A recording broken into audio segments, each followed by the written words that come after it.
What's up, everyone? Welcome to the video. Today we're going to take a look at how to replace the battery in this Genesis G80 Smart Key Remote Fob.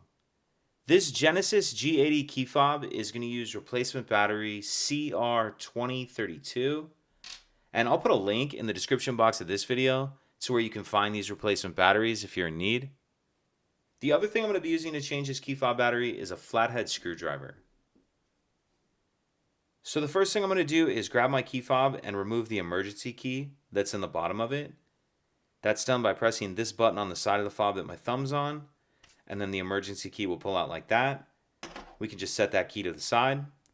Now if we grab our screwdriver and we take a look at the bottom of the key fob, the end that key just came out of, off to the one side we see there's this notch right here that I'm touching with the end of the screwdriver. What I'm going to do is take my screwdriver and put it in that notch, make sure it's all the way pushed in like that. Then I'm just going to twist the screwdriver like I'm opening a lock with a key. And as I do that, you can see it pops this back cover up. Go ahead and pull that back cover off, and then we can see our battery right here. And this battery will just slide out of this holder. You can use your screwdriver to help get it started.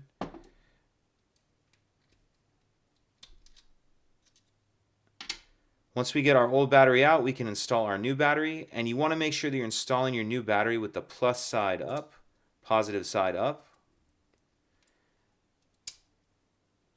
Slide that down into the holder like that, and then we can snap the back cover on. Slide our emergency key back in, and that's it. If you could take a second to like and subscribe, it helps us out, and I'd appreciate it. Thank you.